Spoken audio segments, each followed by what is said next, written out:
Hello. It's the end of day 3, the penultimate day of this lab in the Gulbenkian.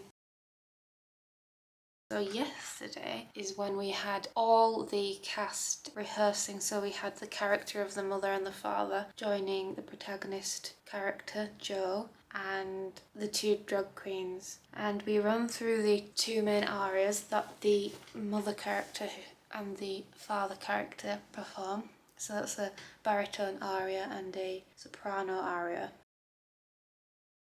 We rehearsed the chorus bit, and we don't have a chorus for this, so we're just having the soloists performing chorus. And I've learned a lot actually about choral writing, because I can write choral writing. I grew up in a choir pretty much. I sang in a cathedral choir for years, and so the thing about choirs is they just sight read all the time. They don't need accompaniment or anything like that. I mean, they need like a starting pitch, and it's all relative pitch, or perfect pitch if anyone's lucky, but it's easily sight read and they just bounce off each other pitching all the time. But then the thing is, the singing style quality is not as powerfully skilled and refined as opera singing.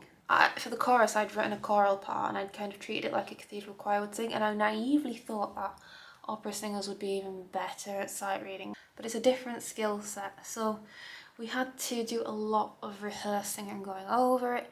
And the thing about my music is it feels difficult because it's not what you think it should be, but it's not actually that difficult once you know how it should be. It makes a lot of sense. And I've noticed another thing is the tempo, the time like I am conducting, I am hurting this shoulder so much. I'm like giving the beat.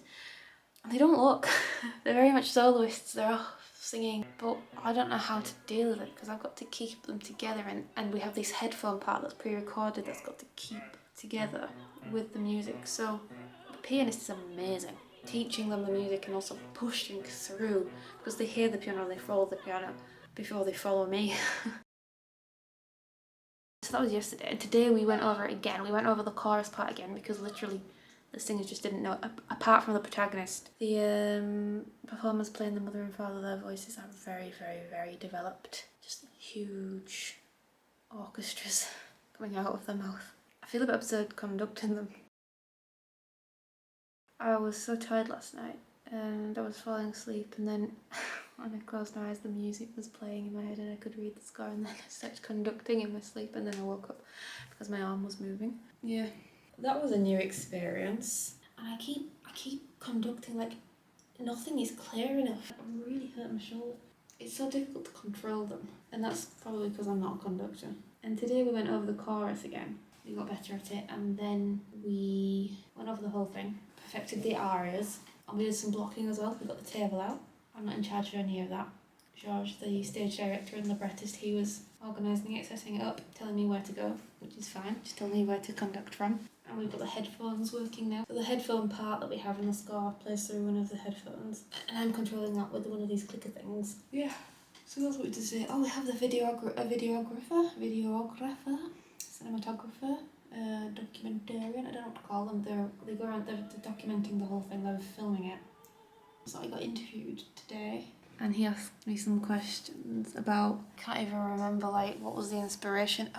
I just don't even know what I said anymore. I think at one point I mentioned the project topic that Georges came up with when we applied to enoa, which was queering opera. That was to the question, if you could sum the opera up in one phrase, what would it be? And I was like, I guess that is the official title. But then I was like, no, I think rethinking opera would be better. And all I want really is if this opera just gets people talking about the content and the music and just the new ways of thinking about opera. If you can get people talking about it, then that's all I can want really. If it just gets people discussing things and rethinking things, that's it. I would be happy with that.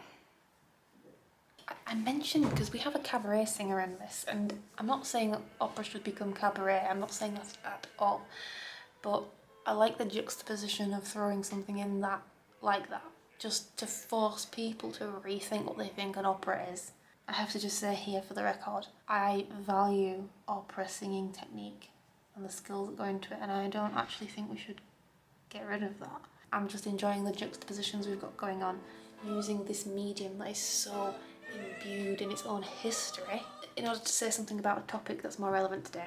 We're saying a lot about the LGBTQ community, and that is essentially a community that causes people to rethink their own values or what normal is. For instance, so we're messing around with the form of an opera, something that is imbued in its own history, by throwing in things that are very much obviously not operatic in order to cause the audience to rethink what they think an opera is, and it kind of matches the content of the opera. This is another thing I've learned. So with the arias, I'm writing for these operatic singers, they have very particular voices. So instead of a voice just being defined by like a frequency range as you would get in a choir, you've got your soprano, alto, tenor, bass. These voice types are defined more about the tessitura and timbre and what resonates well. And so we have to think about altering pitches that feel more natural and resonate better, and it's like a different way of approaching the voice and voice writing. Whereas if you just took this to like a cathedral choir, it's just like sing the pitches. Operatic singers like to colour each note. After that, so that was the day of rehearsals. I had my interview. Had a walk through the Gulbenkian gardens, met a few ducks, had a look at a shop, and now I'm in the hotel room. I came back, I had an acting lesson because it was online, and I thought, wow, I don't have to miss this week's acting lesson even though I'm in Portugal, so I had that was interesting. I don't think I was really there mentally because I'm here writing this opera, but it was nice just to see people from back in England. Hello, you coming over? Hello!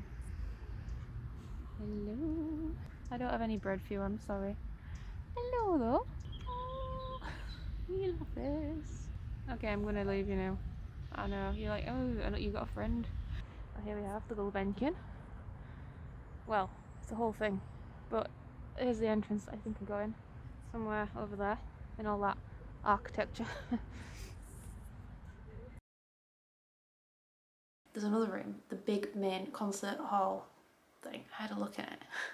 As soon as you enter that room, the sound of that room just envelops you. The orchestra sounds so alive. I think this place was built purposely for that sound, and I don't think I've been anywhere else that sounds like that. And the smell and the temperature, everything is just built for sound. It's like walking inside a violin or something. We're presenting it in front of a list of people, that are quite important people within the industry generally.